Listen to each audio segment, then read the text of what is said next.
What up? Curve to figure out how to make that work, because anyone who works from home will tell you this. It's like you want to get in the flow and then you go up to get water and you're like, why am I cleaning these dishes? Or like, why am I organizing this drawer? It's especially if you like clean space and everything. It's very difficult. Or if you have kids, I can't even imagine. If you have dogs, you're just like, what? I'm like playing with the dogs. So there absolutely are some strategies that we came up with that we kind of condense into what's really effective, because we're at home for an indeterminate amount of time.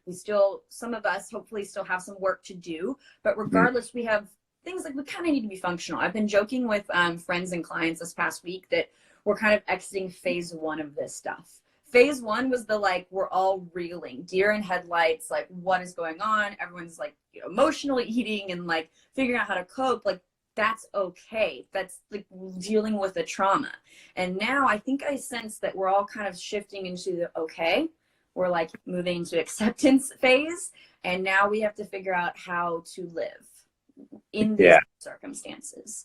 So I think that what we've come up with today should be a lot of fun. And if you guys are interested in us giving you a resource with some like worksheets on how to organize the life stuff, if you got the nutrition planning worksheet from the last calls, there was really good feedback around that, really helpful at organizing. We're thinking of putting that together for lifestyle stuff. So like drop an emoji if you're in, if that sounds interesting. And we'll put that together for our mailing list, and make sure you're on the mailing list because that's where you'll get it. So James, kick this off. Point number one. Point number one. So the first thing we have to do as much as possible is get a handle on our space.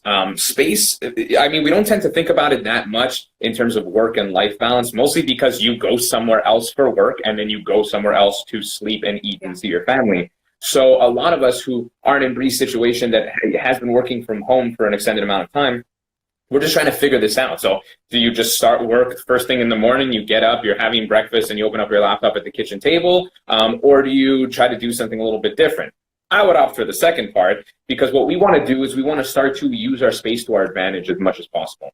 Right. And by that, I mean, we want to create a separate space for work and then a separate space for family time and just winding down, relaxing, all that other stuff. So we want to start to create these different spaces. Now, it doesn't mean that you need to have 16 different rooms in your house and each one you're going to do something a little bit different.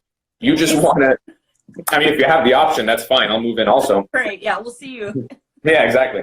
But otherwise, you want to be able to just give yourself some kind of separation that tells you, okay, once I'm here, I'm in work mode for X amount of time, because we are going to talk about that, about taking breaks and kind of time blocking. And then when you're out of that space, then you're in kind of family time, wind down time, and you don't think about work at all. So creating these things is going to be a little bit difficult for a lot of people at the beginning, but eventually you're going to see that as you start to work on these things more and more and more, you're going to find your own variations of these that work really, really well. Right.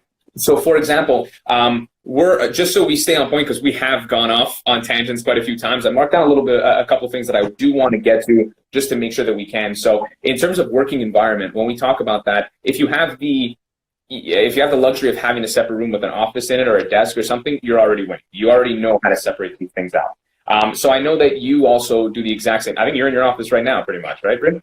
Yeah. Maybe do a little tour. See if we can do a little tour. So this is my little happy space.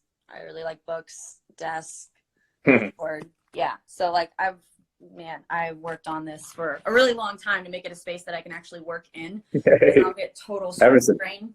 And if it's not orderly or like kind of neat, which like there are a couple things right now, but it's not a big deal, then it's also still really hard for me to focus. And that's kind of a point that you and I talked about, is if you are trying to live and do all of the things that you're doing right now, you're trying to manage nutrition, maybe you're trying to manage work, you're trying to manage kids, relaxing, all of that stuff in the same exact space, and it's all messy, it's not going to happen, right? So trying to figure out how to make your environment tidier or clean, like no one's shaming you for being a messy house. Hello, like that happens to all of us. But if you want to move into the next phase, to be more efficient, to be able to kind of balance and compartmentalize your life more effectively, which I think I would argue most of us want to feel a little bit better, right? I think a huge step to that is getting things orderly and organized, right? James, what are you like at home? You orderly, organized? I mean, for the most part, it depends on what it is. Like that's the Yeah. thing. It's gonna come down to what you find important. So the office space for sure. I got my books, I got my pens, I got my papers and stuff like that. It's pretty organized. And then as we get into the more relaxed sections of the house, like we kind of tend to take a little bit of a break on something and kind of split chores, at least in where I'm at right now. So Min and I tend to do that. But at the same time, one thing that can get kind of crazy is if By the you. way, we'll send out the nutrition planning resource. Oh yeah, we can send out that one. No problem. And you can make sure you're on one of our lists. exactly. My you can get on the list, the link in my bio and on Bree's website from the homepage, I believe, right? Mm-hmm. Perfect. So as I was saying, when we talk about like clean houses and a clean environment, it's for two reasons mostly. I mean, you want to make sure that when you do kind of leave your office space to go into your work or your home space, you don't want to get distracted by things to do, because it's very, very easy for us to be at home and not used to this environment. And then as soon as we kind of leave our safe workspace that we're going to try to get you guys to Didn't create. that happen to you the other day when we were talking about that? Yeah. I was like, all right, cool. Like, I'm just going to, like, I was working a little bit and I was like, okay, I'm going to finish writing these things. And then all I'm going to do is go outside for a quick coffee. And then I started looking around. I was like, I can probably do some laundry over there. Okay, there's a couple dishes that need to get put away. I'm going to fold some towels. Like, and then before you know it, like, I'm actually only starting my work at like 2 p.m. Because there's just so much stuff to do. So you have to be. People think you're like, oh my God, working from home gives you so much more time. And you look around and you're like, how is it 2 p.m.? But yeah. Drawer organized. I got this closet really fixed. I finally cleaned out the spare room. Those are true stories.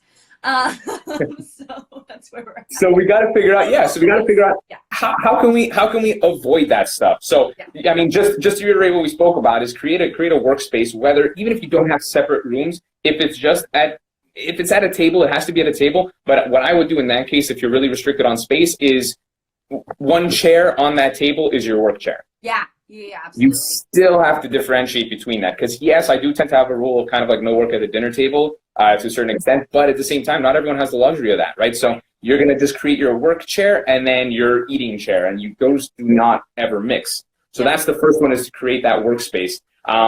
Second of all, we also want to make sure that we're staying away from work in the bedroom. Yes, bedroom has to remain, like literally the notes that I put in this, sacrosanct. Bedroom is for sleep and sexy time.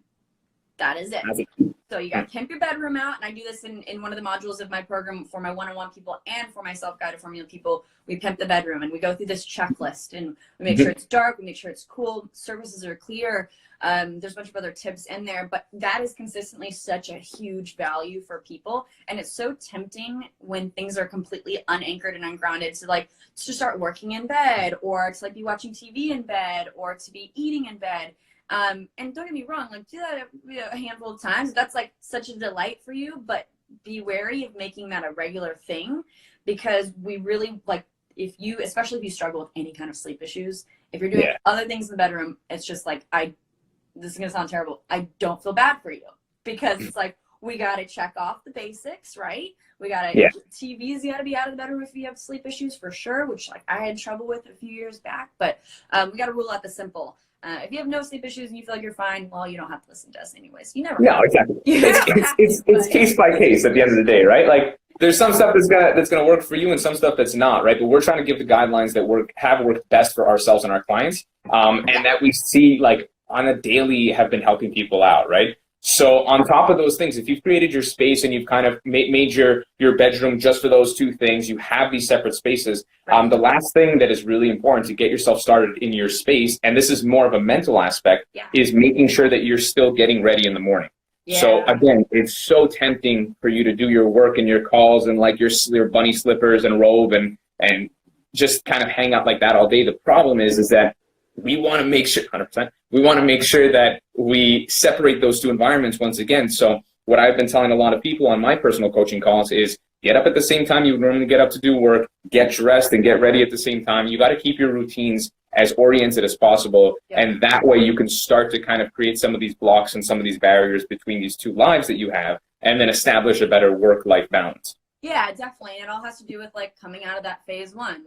We're hopefully feeling a little bit less on our heels about everything that's been happening, because my conversations with my clients for the last couple of weeks are going to be totally different probably from moving forward. It was all about whatever you feel like you need to do right now. I don't care. You need to eat cookies and jelly beans. I know I say jelly beans a lot, but I'm on this Starburst jelly beans craving kick. Anyways, like whatever. That's great. Like you need some comfort. And if that's what you're turning to right now, we'll dig into it maybe another time. But like, we just need to allow ourselves some grace to just kind of be in what's happening right now. And now as we're moving into the next phase, it's like, okay, cool. Now it's time to move forward. It's time to kind of elevate ourselves again. It's time to regain the control over the things that we do have control over. And that's if you're struggling right now, really, it's a silly tactic, but it's getting up. And I don't do makeup. I rarely do my hair, to be honest. I rarely wear pants. I don't know what to tell you. But I have found that some days I actually, like when I do get more ready, I'm more focused. I have more mental clarity. And that's what I'm kind of moving into as well. I will do that. I'm doing that a little bit more often. Like I have like some lotion on my face. Fancy. And I curled the tips of my hair yesterday. So, so that's where we're at. So if that's something that, like, assess that for yourself, try it out, see how you feel. Most people are like, damn, I actually feel a little bit more focused. So that's point number one. Your physical space matters.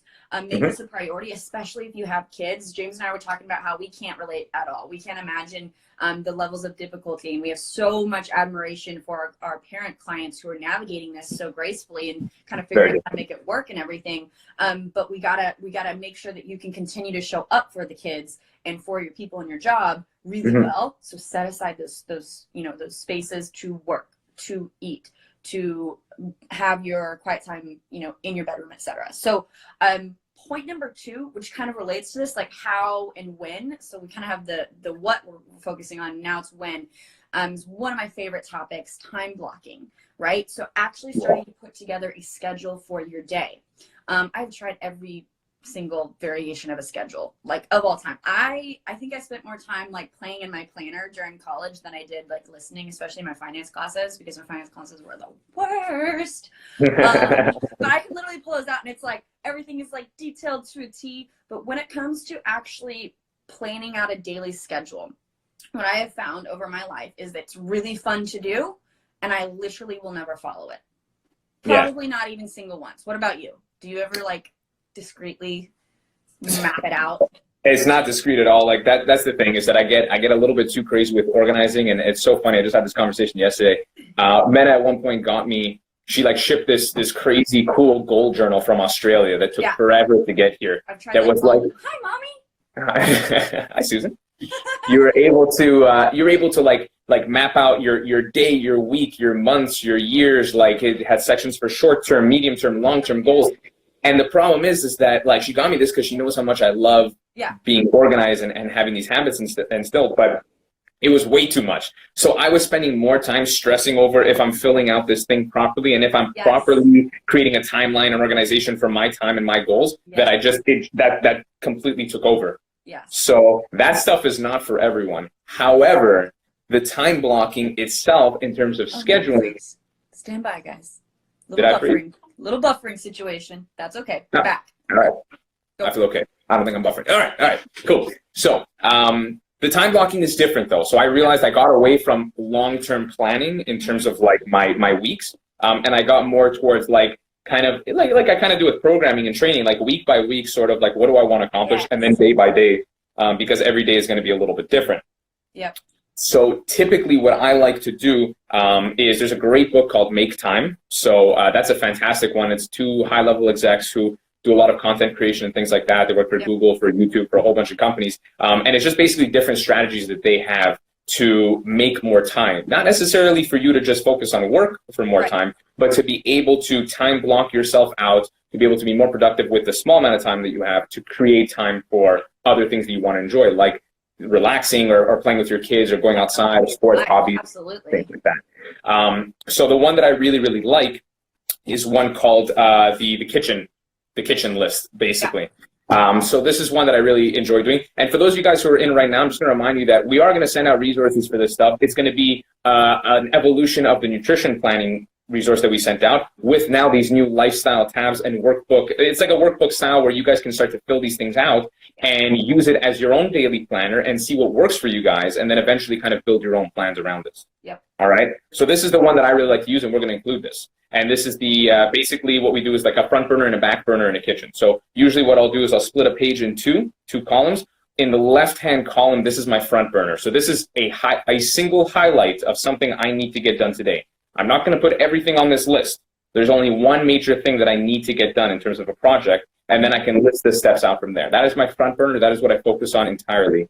Cool. On the top right of the page, that second column is my back burner, and those are tasks that I want to get done today too, but don't necessarily need to be the priority right at the beginning. Mm-hmm. And then finally, at the end, at the bottom right, is the kitchen sink, and that's miscellaneous stuff. So there I'll put like, maybe I got some laundry to do, I'll put it over there. If I don't get it done today, it's fine, it's not the end of the world. I'll put like my walk over there, for example. But for myself, my exercise is a higher priority than that other stuff. Yeah. So we're going to talk about prioritizing stuff in this same list and understanding the difference between what you need to do and what would be nice to do. Yep. Those are two very, very important distinctions to make. What do I need to do today versus what would be nice for me to accomplish today? Yep. So you found that that's probably one of the most effective strategies for you in terms of time blocking and stuff, right? Oh man, like that honestly, that has skyrocketed the amount that I'm able to get done. Right. And that still allow me to have time to just hang out and relax and play music, you know what I mean? Like hang out with men and do some stuff like that. And my approach is really similar, and there's there's little differences, right? Which I think is really great to kind of present different strategies and figure out. It's like nutrition. Figure out which one like resonates. Yeah. So I base a lot of what I do off the book Essentialism. I came across it about 5 years ago, and it was just like I was going from probably what a lot of people do right now, which is here's my brain dump, right? And you just kind of brain dump in order, then you just try and start like tackling everything. So basically you live in a constant state of like it's never done. Right? You're always reacting because you're always just trying to finish this list, and the list is never gonna be finished, right?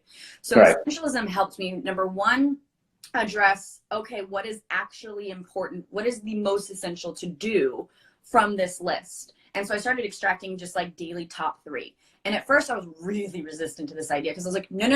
Like I own a gym. We're part of a network of gyms. I have this to do. Like I was like, there are a million things that need to be done in a day. Right. And so I was like, that doesn't, it like almost made me mad. But what I realized is that by being more intentional about these are the 3 things that are done today, and then these 3 go on the next day, etc., by being more strategic about how I allocated those tasks to specific days, I actually started getting a lot more done because I was draining myself much less. I was being more effective in the time that I set aside for those tasks. I was more intentional and directed about what I was hitting on the certain days. It was such a game changer to do exactly what you just kind of said, which is I have to do this. This would be nice to do. I was spending a lot of time on the nice to do things that maybe weren't as important, but because they were on the list, they had to get done. Yeah. That's a really important kind of mental shift to make is like, yes, there are a lot of things you need to get done in a day, but which one is most essential right now? And then to take that and to realize that within a week, the actual time blocking strategy, which I actually got from Annie Miller. I'd heard Annie Miller is like total girl crush. I'm super open about this. If you're a coach, you should absolutely be following Annie Miller. Her handle is at anniemiller.co. But she taught me how to actually time block. And it's this really beautiful, simple strategy of there's basic categories of things that you do within a week. And you can apply this to life. She taught us how to do it in terms of business, right? In business, there's content creation, there's client care, there's programming. Those are kind of the blocks of time. And then you figure out how to assign those to specific days. So that it's like going back to a block schedule in school, which I never had, but now I see it actually makes so much sense. But in life, you can do this as well. It can be house cleaning, tidying. It can be meal prep. It can be work if you don't have, like you don't need to break that apart. And you can see how perhaps within a day or perhaps spread over the week by assigning those blocks to time, like blocks to specific times, it feels very counterintuitive because you're not doing everything all in one day anymore, but you're being so much more effective because we lose so much time switching between tasks, draining ourselves here. All of that actually takes energy away from our brain, right? So it's so cool. Yeah, Hillary, you will that book was mind-blowing. That's probably one reason why I love Annie, is because that's one of her main books that she recommends to coaches, and it was a game changer for me. So, yeah. So how do you, and so this is a really good thing to understand too for a lot of people. Like I said, we're going to be including all these tools and the resources that we're going to send out to our newsletter groups, our audiences. So you'll get a really good detailed way to create these things for yourself. But one thing that people might not know how to do right now is how do you choose your priorities? So how do you differentiate between the need to do and nice to do stuff? It's not as hard as I used to think it might be, because once I'm ordering it out, there's always there's going to be a time element as well, right? So when I think about, let's say specifically for work, there's a time element in terms of I can brain dump and there are a million things that I want / think I need to do. And as soon as I actually look at, okay, but today this has a time element. This module needs to be loaded in the next 48 hours, and tomorrow I have other things to do, right? So that pushes it up to the list. There are things like, for example, like getting my link tree back up in my profile yesterday. Like I started writing out my must do, nice to do yesterday. And at first I thought Linktree was like not important, but then I was like, no, because I'm directing people to mailing lists. I'm directing people to the self-guided formula right now. That actually is a must do. It took 30 minutes, not a big deal. But a nice to do is updating my website, because I actually had my website designer asked him to create a sales page for me for some of these kind of resources and books that I wanted to be selling, right? And to be honest, like, it feels really urgent, but it's not. It's a nice to do. It comes after creating some modules for my corporate program. It comes after doing my client protocols, which client protocols literally always come first. So once you literally just break it down, it's so much easier. It's not as hard as it seems. Do you find the same? I mean, typically what I'll do is when I'm choosing like highlights or what's really important for me to get done, it's going to be stuff. It's usually on a timeline. So if, like, let's say for example, with my work, it gets a little bit simpler to choose things, because it's like if someone needs programming by this day, I have to get it done at this time. So I always try to structure myself where if something has to get out by Monday, I want to have it done by Wednesday the week before. Right. So I can send it out and people can ask me questions. Nutrition plans, a little bit less. I can send those out like the day before, and I feel pretty good about that. And then when it comes down to content creation, what it had to be was I had to make a calendar, and you and I were speaking about that as well, right? So like, you have to set the time to be able to do this, because if you're like, oh, I'll get it done whenever I'm finished my main tasks,